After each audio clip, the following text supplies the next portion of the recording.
Assalamu alaikum, peace be with you and welcome to Islam and Life with me, Tariq Ramadan, broadcasting from London. In today's show, we ask the question, how can Muslims be more influential in European political life? George Galloway's sensational victory in a by-election in Bradford West, north of England, sent a shockwave through mainstream political parties. No one can deny the importance of the Muslim vote. In France, too, the issue of the Muslim vote is now becoming more important, where President Sarkozy tried to improve his poll, pandering to xenophobes and Islamophobes. Mr. Sarkozy and Mr. Hollande of the Socialist Party are in a very close race to win the presidential election. National Front's Muslim baiting Marine Le Pen also relied on anti-immigrant sentiments. In the second round of voting, Sarkozy would try to attract some of the National Front's 6.4 million votes. What might change the scene in the French election could be the Left Front Jean-Luc Mélenchon's dramatic rise. His near 4 million votes could go to Francis Hollande of the Socialist Party in the second round. In the current situation, votes of Muslims could have a decisive impact on the result. Although the voice of Muslims is becoming louder, it shows that in the European political environment, there is a long way for Muslims to fully participate in the political scene. This week's Islam and Life asks, how can Muslims be more influential in European political life? Yes, the way could be very long for the Muslims to be visible, to be involved, and to be influential in anything which has to do with politics and the political struggle and power struggle that we can see in European countries. We have seen what happened in the UK with a very important presence with George Galloway within the British landscape. And it's everywhere the same. You can see some individuals, but at the grassroots level, the point is that the Muslim presence and the Muslim citizens, European citizens, could have a tremendous influence in anything which has to do with the future of political life. In France, the second round of the election is coming this Sunday, and we can see how much the Islamic presence is instrumental. Instrumental in a way where you have, the president Nicolas Sarkozy using the Muslim presence, using this immigrant factor to tell the French people who are supporting Marine Le Pen from the Populist Party, the extreme right, that these people are supporting the Socialist Party. On the other side, you have the Socialist Party, François Hollande, responding by saying, no, I have nothing to do with them. So in one way or in another, Islam and the Muslim presence is playing a very important role. Could this be more positive? How can it be changed and be instrumental in asking the right questions to the European societies or to the French society when the elections are coming? These are critical questions, and to answer all these questions, I'm joined by Marwan Mohamed, the founder of Full Express website and spokesperson for the Collective Against Islamophobia in France. Thank you so much for being with us today. You are working at the grassroots level. You have been working for years in France, and especially providing the authorities or institutions, Amnesty International, with what you are doing on the ground with this Collective Against Islamophobia in France. And you are quite aware of all what is happening just before the election and in fact, over the last few years. So let us come to this presence, the Muslim presence in France. And we'll take France as an example and then come also to get a wider picture with the European landscape. What is the state of affairs? What is happening today that is so specific with the French society?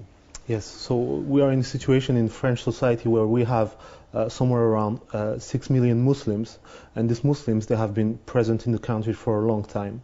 Still, their involvement in political life is very low at the moment, and these communities usually have a very low turnout rate at the elections, which gives no incentive to political figures to respect them and to include them in the political game.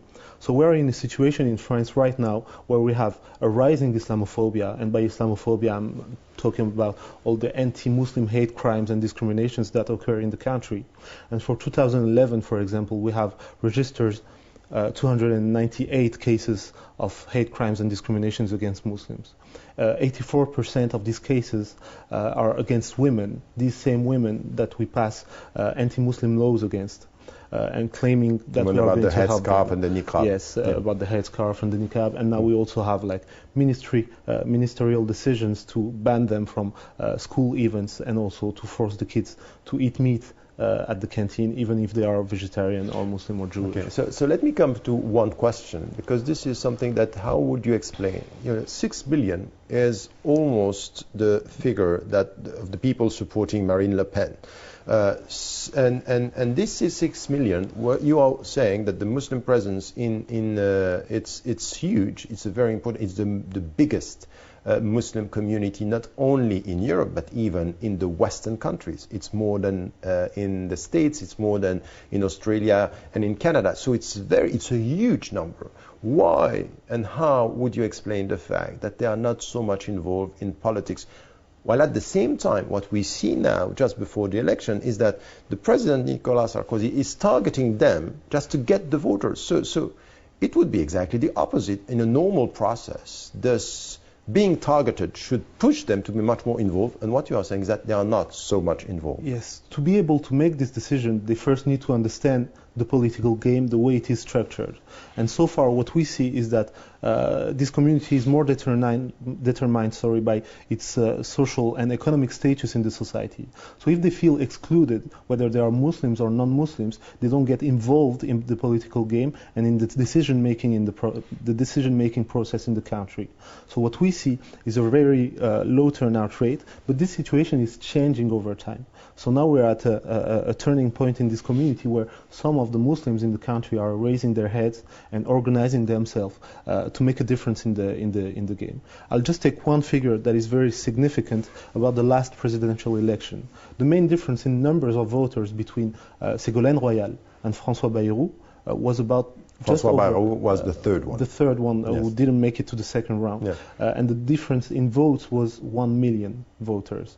Okay, so what we are saying is that if only 20% of the Muslims in the country were able to vote and to express their political opinion through the elections, they would be able to make the decision of who is going to the second round and who is not. And so the power, what we understand about politics is it's a question of leverage. If you are able to have the leverage on who's deciding and who's not, then you can certainly make your concern listened to in the country. But if I listen to what you are saying, Marwan, what we have now is between Nicolas Sarkozy, who is the second one now, because he is the president, and François Hollande now, it's the leading candidate. Between them, we are told it's between 6 to 8% between them. It means that, in fact, if we look at the reality within the French society, the voters, and among them the Muslim voters, could be instrumental to go in one way or in another, which is not happening, while at the same time, as I was saying, Islam is becoming central in the decision process, in anything which has to do with, over the last few years, we have been talking about national identity. We have been talking about halal meat. We have been talking about the niqab. We have been talking about praying in the streets. All these topics were dealt with through the cultural, religious presence, and portraying Muslims as not really French. So at the end of the day, the party which is winning today is the Front National. All the rhetoric is here. So how can we just relying on figures. Change this awareness, change this understanding.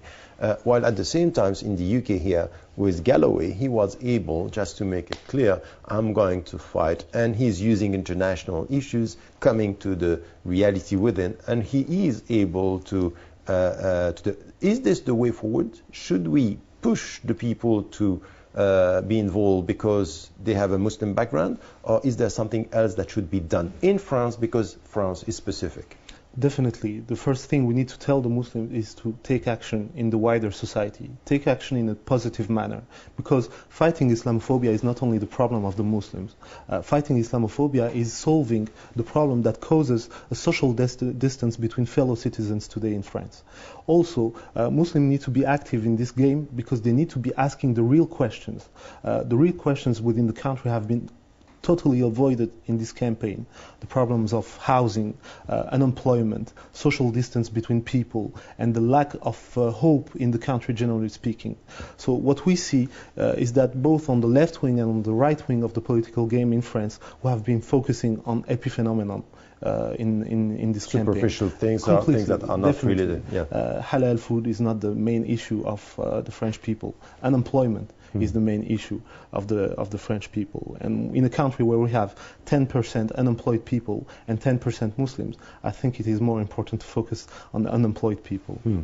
So Muslims do have to play this role, but they need to play it in a constructive, useful manner for the wider society. Because when we try to develop an ethical way of looking at environmental issues or economic issues, it benefits the wider society, the society at large, and not only a specific group within it. Would you say, for example, listening to what you are saying, you say we have to be, the French Muslims should be active at the grassroots level beyond their community, contributing to the better or the future of the society.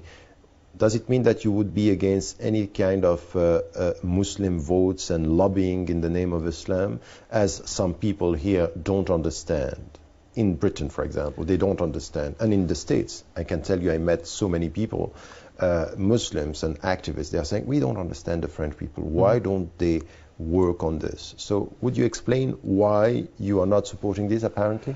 I'm not neglecting this possibility. It's just that in the French society, the idea of community is a taboo question.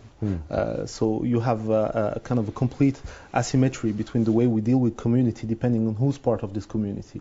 So there is no problem talking about the Jewish community. There is no problem going to the dinner organized every year by the Representative Council for Jewish Institution. But if we have like the same approach on the side of the Muslim community, then it becomes what the French citizens call communitarism, i.e. the Muslims beware, they are kind of taking over and they are organizing themselves as a community. And so this is completely stigmatized in the public discourse. The mainstream idea would be that the community, when it comes to Muslim, is an issue. It can be a threat.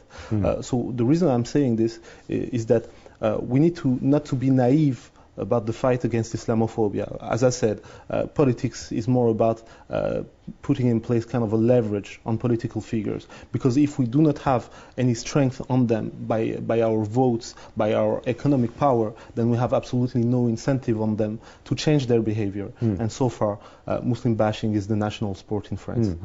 So that's one thing. But at the same time, the same way we fight very hard against Islamophobia, whatever we suggest, whatever we develop, needs to benefit to the society at large. And we shouldn't be thinking in terms of we are going to develop everything that is good just for ourselves like some other people do, but rather say we think we have something useful to the rest of the society, and this also includes the values of Islam in terms of ethics, in terms of respect, in terms of environmental issues, and we think that it is so good that we want to share it with everyone. But how are you going to do this? Because it's quite optimistic in the way, you know, the elections are coming. It's quite clear now that Muslims are put on one side versus the Front National. So it's the National Front is really the populist voters, and it's in between. Fears are used, mistrust.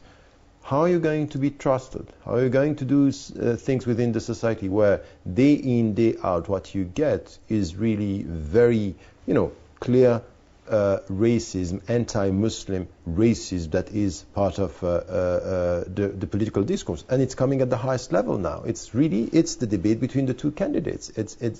They are coming back always to these discussions.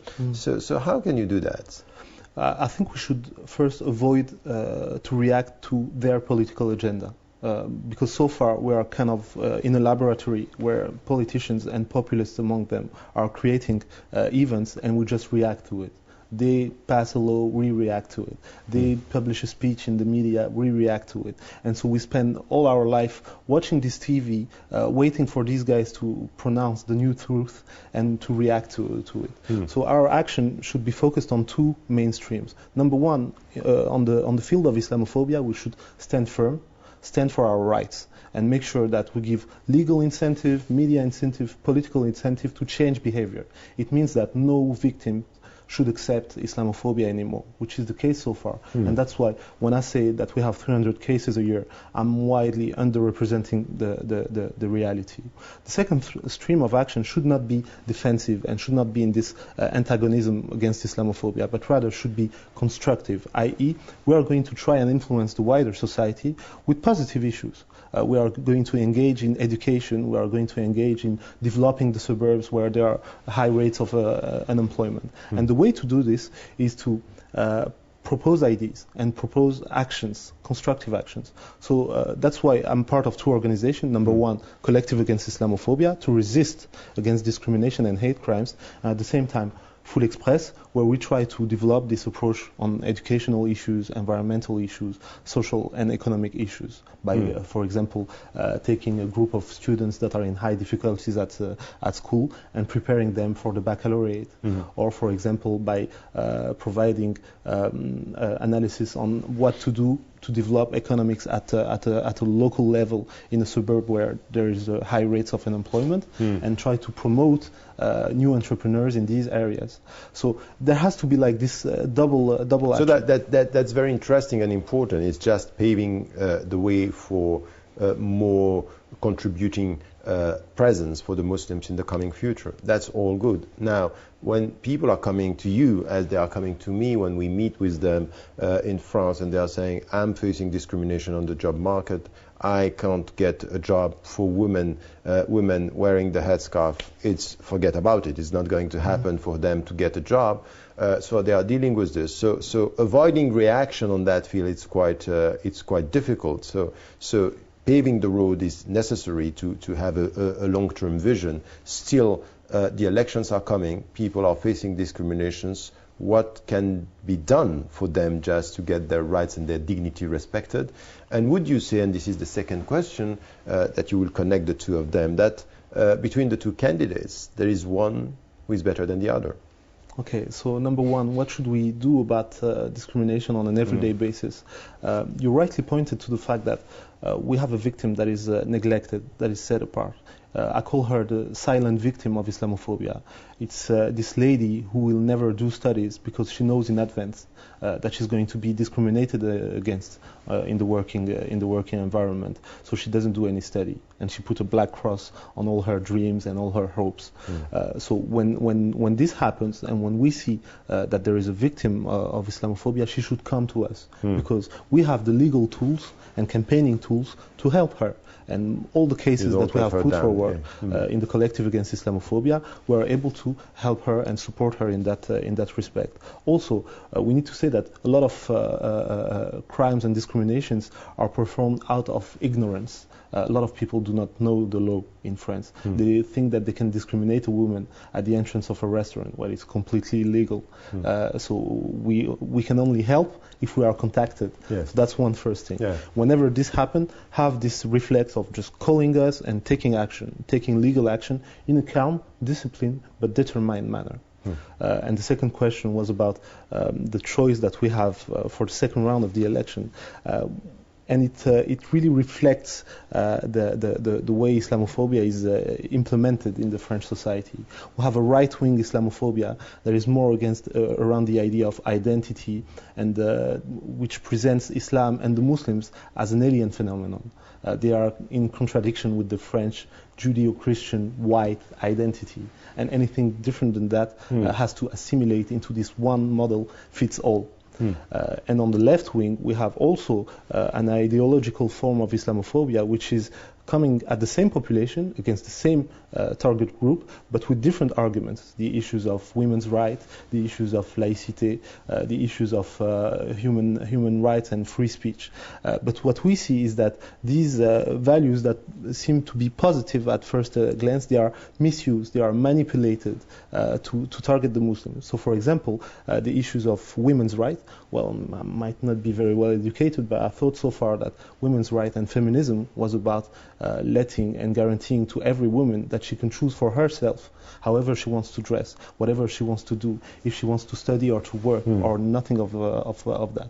What it seems when it comes to Muslim women, but they are being denied this very right, and we accuse them of either having a political agenda behind it, or being childish or being brainwashed and not being able to take a decision of their own free will. And if you think about it, these two attitudes, these two stigmatizations were exactly the same at the Middle Age when we wanted to exclude women from the wider society.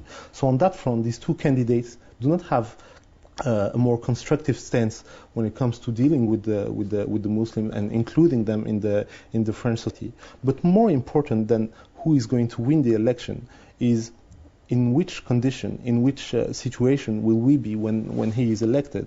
So now François Hollande, for example, has a huge responsibility if he comes into power, because will he be stigmatizing the Muslims from a different angle, or will he try to unite the French people? And so this raises a major question in terms of responsibility.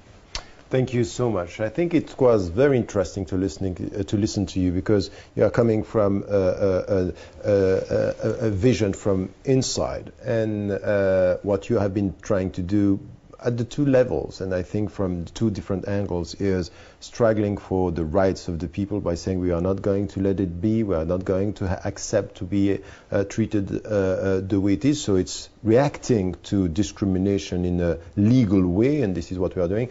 And the second part of what you are saying, coming to the instrumental and effective presence of Muslims, is not to be to accept to have a reactive role, but to come with a vision. So beyond anything that is happening is to work on solidarity, justice, sharing ethical values with all the citizens. At the end of the day, we have to, and what you are saying is quite important, beyond the elections there is living together. So you can change the result of the elections if you know how to deal with living together from the very beginning. Thank you so much for that. I think that that's all we have time for. Please let us know your thoughts and views on any of the shows you have seen, and here's the way to contact us.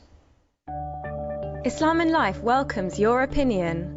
So please send us your suggestions as well as criticisms on any of the shows you have seen or would like to see. You can do all this by emailing us at islaminlife@presstv.co.uk. You can also be part of our online platform by joining our Facebook page, Islam and Life, on Press TV, where you can share your thoughts with other Islam and Life fans, engage with debates, and view past shows. Finally, I would like to thank my guest, Marwan Mohamed. Thank you so much for being with us and for your insight in this debate. And I hope to see you next week, inshallah.